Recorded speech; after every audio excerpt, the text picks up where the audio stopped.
Hello, it's me, Robin, with Simple Food, Simple Life. You know what day it is? It's Friday, and that means it's Friday Confab. Yay! Oh my gosh. I feel more like myself today. Now, that could be a good thing or a bad thing. I don't know. It depends on who you are and your perspective, that is for sure. How is everyone? Oh my gosh, it feels so good to just sit here with all of you and have a little chat.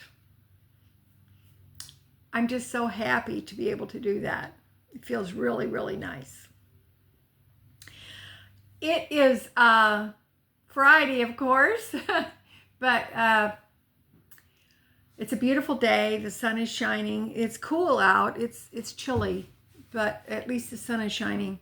We've had quite a bit of rain off and on, and which that's okay because I need to get out and do some weed eating, but with my little, but it's been a bit too wet for that. I haven't really felt like getting out there and doing that anyway. So all that means is my yard is a little frayed around the edges. My neighbor lady, she mows my yard. I have a small yard. She has a small yard, and she owns a piece of property across the cul-de-sac, or they call it the court. And so she has grass to mow over there. But she has a John Deere mower. She loves mowing with her mower. And I used to have one too. My son bought for me when I lived in, had a bigger property in Illinois. But she loves mowing her grass and mowing, so she always mows mine.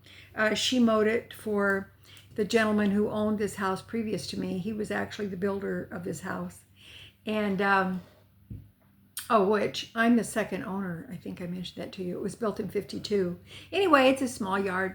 So she mows mine too, but I do use my weed whacker and get out there and trim it up. But I haven't, the last two times she mowed, I haven't done it because I just haven't felt like it with the those dastardly shingles and then plus, I know it sounds weird, but with those shingles, they're on my left side. My whole left side hurts, including my leg. My leg, oh my gosh, it aches like a leg ache all the time. So I just haven't felt like getting out there and doing it. But it's to the place now where it's really starting to look not great. So I need to get out there and do that. But she loves mowing, and she would never take any money for mowing. And even though I offered it to her, she wouldn't take it. And then when the gas started going up, I said, well, how about if I just give you money for gas? It'll offset the gas in your mower. And she's generous enough to mow other people's, when they need it. So I give her $20 a month, and that's to help offset the gas. She did finally consent to take that, so that was good. Made me feel a little better. So, but it is nice out, so, and I see that I've got birds building a nest out there again.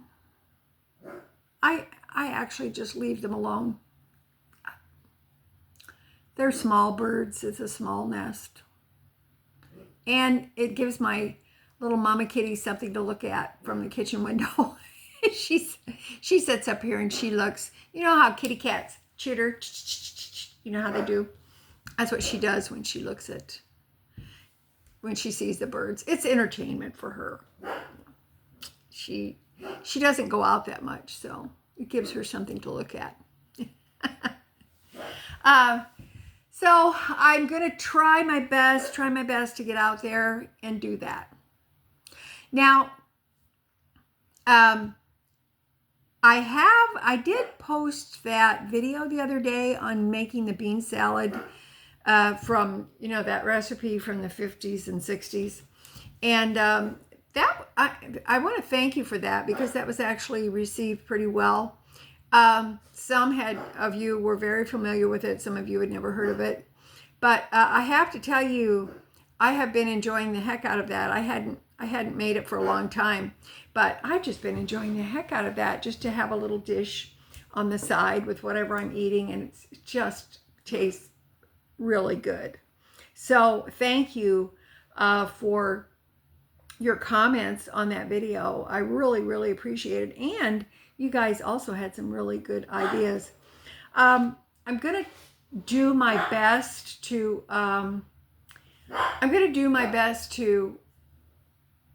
every now and again put in a shorter food video.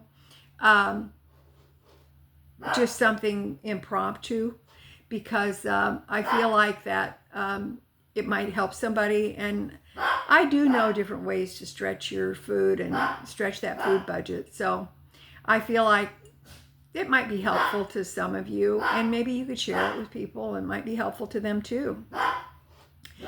That's my Sadie. I think my neighbor across the street is mowing his grass. She's not being annoying. She's just guarding the compound. She's warning me of possible invaders. And I feel like that she's doing her job.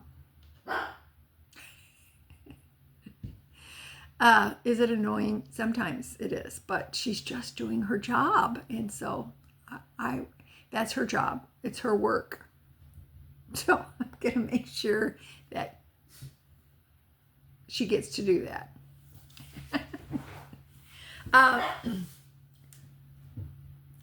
Thank you, Sadie. Good job, Sade. Good job. Good job. Thank you. Good job, Sade. We'll see if she stops. Maybe. I don't know. You got your coffee, got your tea, got your Coca-Cola? Your Dr. Pepper? Your hot chocolate? I have coffee today, by the way.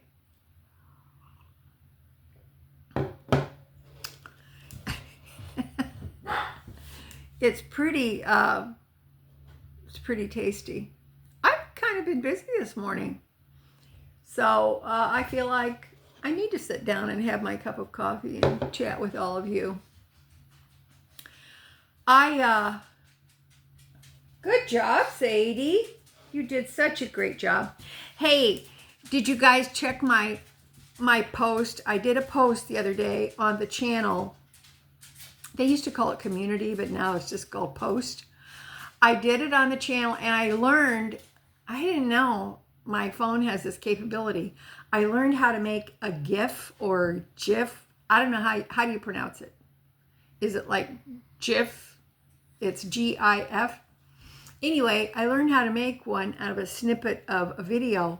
And if you go to that post and you press on the GIF or GIF, the GIF, it will expand, and it's a little GIF of my cooking chicken in the cast iron skillet.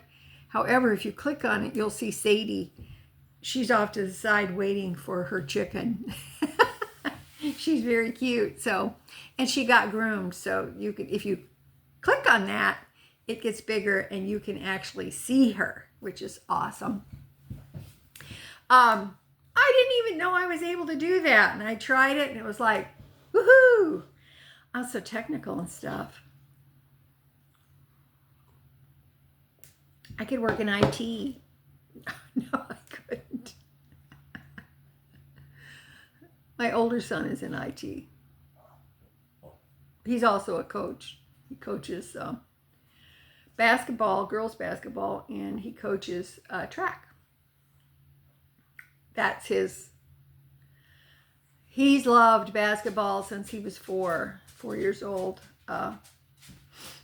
My younger brother in the 70s, 73, 72, his high school basketball team went to state in Illinois, and I let our little boy, he was 4 at the time, watch the basketball games, the tournaments on TV, and he was enthralled, and he loved basketball ever since. Loved basketball, he's played basketball, coached basketball, and he's a sports guy. So he has coached for about 20 years. So he loves it. And he was an energetic kid. He needed an outlet to get that energy out of him. And sports was it. So basketball and baseball. And my younger son, they're a year apart, and they were in basketball and baseball. So they really, really enjoyed it. So today, you know what? I was thinking about this. I was thinking about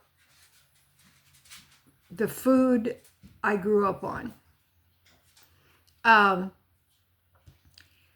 And I know that we all have different reference points when it comes to that, depending on our geographical location. It can depend on our ethnicity.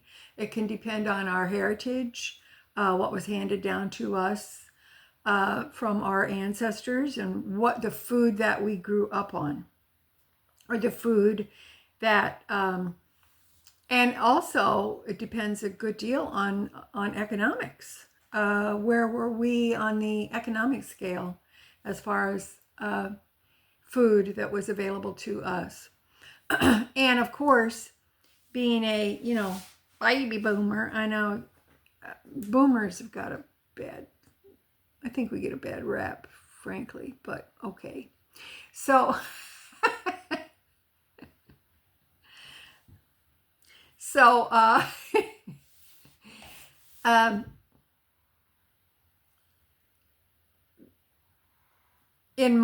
from my reference point, from my growing up, I was thinking about the food I grew up on. Now, my parents came from Southern Illinois, and I don't know if you're familiar with Illinois. Illinois it's a big state. It seems like it takes forever to get from north to the southern part of Illinois. It's a big state. But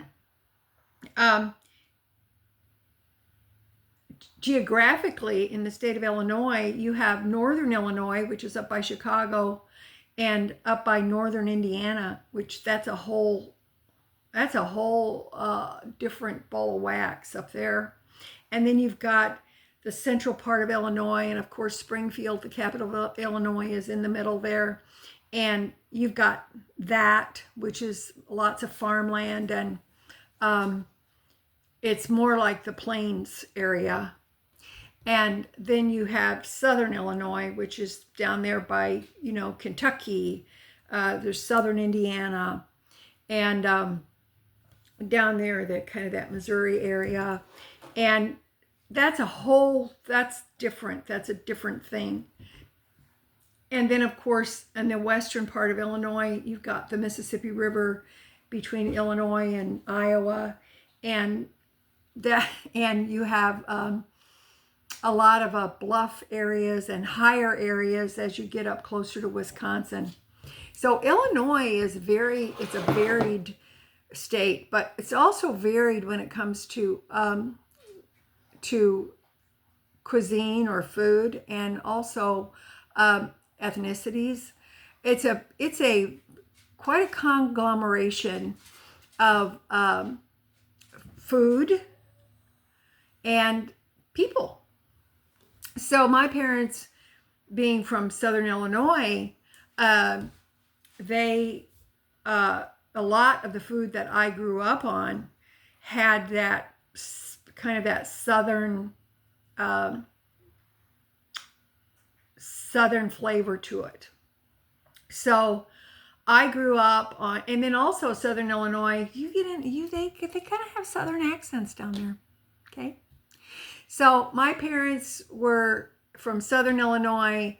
They, and right on the Indiana line there, right near the Indiana line. So when I was born in 1950, I was born in Indiana.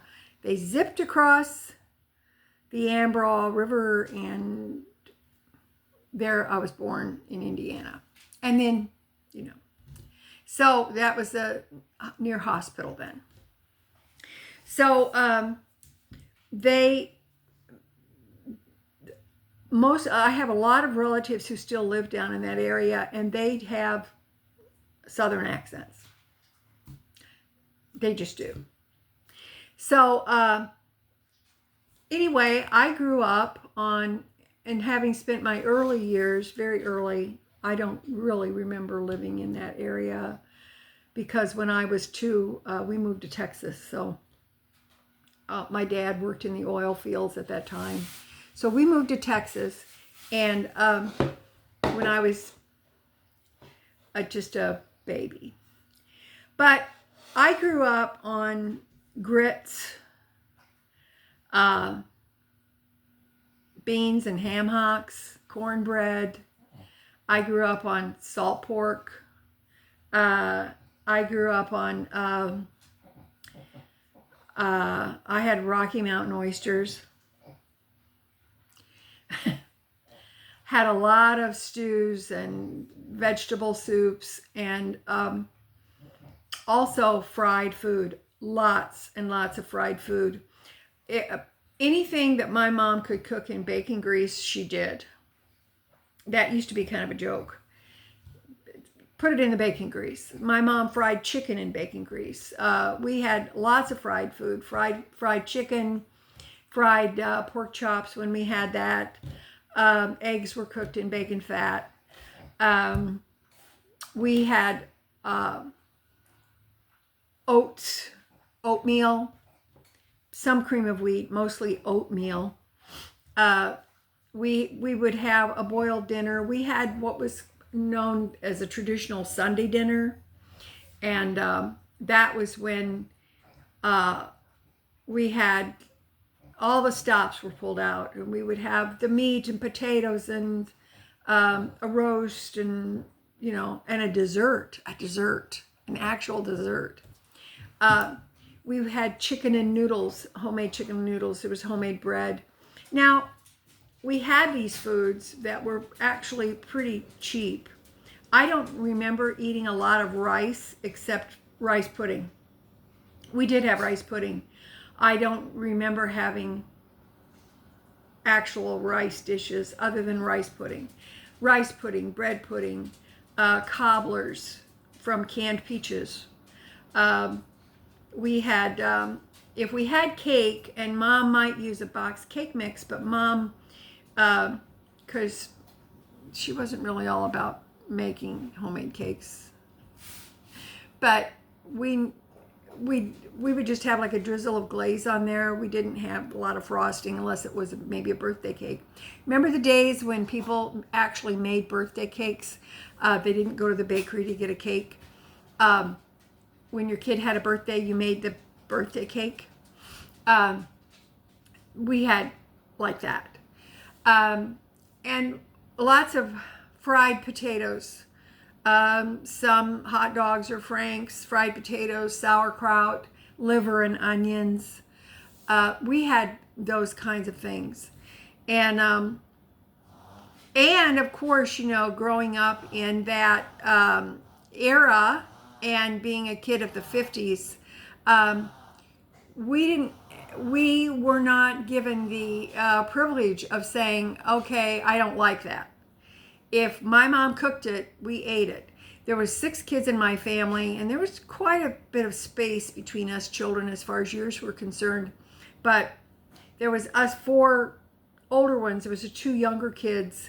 And my sister and I were talking about this the other day. And I said, us four older ones were not allowed to say we didn't like something. And even if we did express that, it was like, sorry, you eat it anyway. We weren't where the two younger kids could say, well, I don't like that. And they weren't made to eat it. But also during that time, by the time I was 13 years old, I was the oldest kid at home. The other three were gone. And by the time I was 14, there was more money. My dad's work was more steady. We were more stable. There was more money for food and etc. And so my mom she bought more convenience products, and my younger siblings that was fine. They could say, oh, I don't like that, or I don't want that, and they didn't have to eat it. I grew up with in the previous four, and we were not allowed to say that. Even if you didn't like it, you were going to eat it anyway. And you may not have to eat as much. You're going to have to eat some of it. Okay? So we had that. There was that. And because I was kind of fascinated, and my younger sister, she'd say, oh, I don't like that. And I'm thinking, what? When did that become a thing? And I had to think about that. But they could actually say they didn't like something and were not made to eat it. We were. And so we did. And I think that's why today I am not picky about what I eat. There are some things I don't like, or some things I would rather not eat. But I'm not very picky. I just eat whatever is there. It's fine. I don't care. Do I have preferences? I do have preferences. But when push comes to shove, you know what? I'm okay with it. It doesn't really matter that much to me. So, do you hear my little dog? I'm gonna check on her. She's okay. Are you okay? Huh? Are you? Oh, such a baby. Are you a baby? Are you? Oh, she's a baby. Do you love mama? You love mama. Huh? She's not as young as she used to be. Are you? Are you okay? Are you okay? Are you? Why don't you get a drink? Get a drink? Get a drink? Oh my goodness sake. No, she's not as young as she used to be. Well, who is? Who is?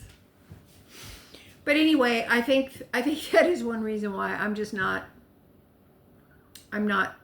very picky. Some things I would rather not have, but if I had to eat them, I could. So, but I'm curious, what foods did you grow up on? And has that influenced the way you cook? Has it influenced the way you eat? Were you part of that generation that you just ate what was put before you and you didn't complain about it? I think a lot of us were in that situation. So, and also, we didn't really have much with convenience foods, except when, like I said, when I was about 14, I wasn't home that much. I was in school activities all the time. And so I walked back and forth to school all the time. And I was in a lot of activities at school. And so I wasn't home that much. But my mom, when she got more money and they had more stability with work, oh my goodness, she loved to buy groceries and shop, and anything that was convenience that she didn't have to make homemade, she was all about it.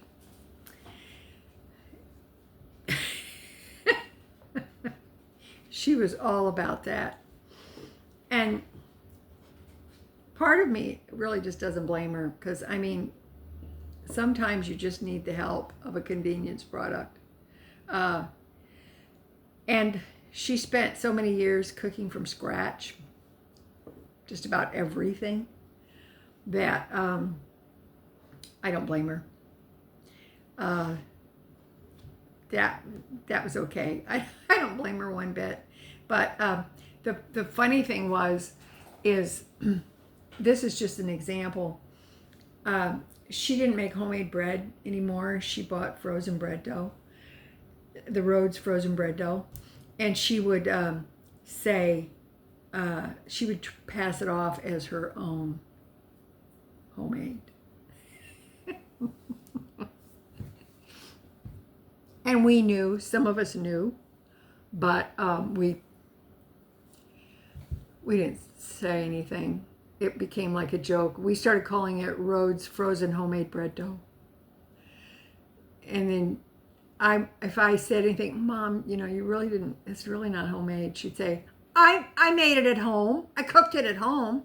And so same way with egg noodles. She would buy those Reams frozen egg noodles and pass them off as her own.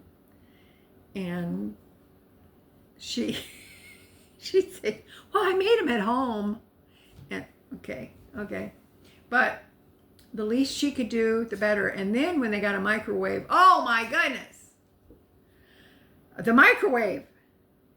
She thought you could do everything in a microwave. Oh my goodness. Pretty crazy. Crazy times, crazy. I can tell you that. But, you know, to each his own. Crazy. You know what? I was looking at going through some of my old writings. Sometimes I sit down and write. A couple years ago, I found something that I wrote on the back of a bank deposit slip.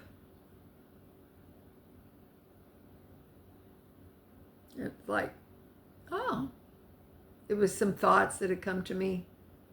And I wrote it on the back of a bank deposit slip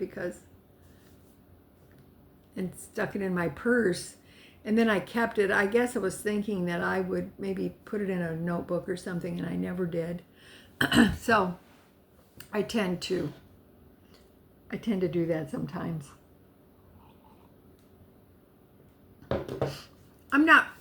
I don't write things necessarily for posterity. I just write things that come to my mind, and sometimes I feel so overwhelmed inside myself that I have to write it down. And I was actually looking for something else when I found this, and so I thought maybe I would share it with you. This was written in July of 2019. You know, that was before the big brouhaha. So I thought I'd share it with you, if you don't mind, if you will indulge me. Indulge me. Does anybody say that anymore? If you will indulge me. Okay. All right. I wrote this down. I must have been going through something. 2019 was, I think it was kind of a rough year that year. There was a few rough years in there. So anyway, let me share this with you. Oh my God, my faith is small, but you are big. I am weak, but you are strong. I grow weary, but you never sleep. I am unsure, but your word is a lamp unto my feet and a light on my path. I cannot see the future, but you have plans for my good.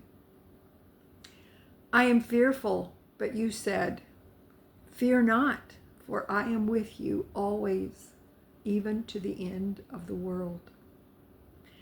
I feel alone, but you said you will never leave me or forsake me. Oh, my Jesus, cleanse me with the fire of your love.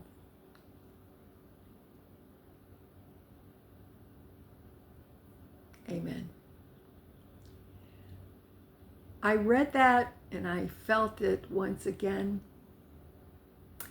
Cleanse me with the fire of your love. I think that's what we need more of. I think we need more love. Love for one another, patience with one another. It can get to be very taxing sometimes, I know. And patience with ourselves. Give ourselves a little bit of grace. It's hard. It's hard to be here. It is kind of rough sometimes. But it's like lately, these last 2 or 3 weeks, I just feel like I just want this this pain to be over. I want these lesions to be gone. I want to feel like my old energetic self again. And yet, I'm not quite there yet. But with God's grace, I will be there. So I think if we could just maybe be patient with one another and realize that sometimes we go through some stuff and this too shall pass. I'm glad that I ran across this. I think there's a reason why I did, because I probably need it. Well, I know I need it. And I don't know, maybe you need it too. Okay? All right. That's it for me today. I talked your ear off. And you have things to do. And we're already like, what, 32 minutes? Oh, my word. Such a chatty old lady. All right. I love you guys. You know I do. As always, you know that little is much when God is in it. Okay? All right. Thank you so much for being here. I covet your prayers, and you have mine, and I love you. And I will see you in the next video. Hopefully, that'll be Monday. We'll see what happens. Okay, love ya. Talk to you later. Bye.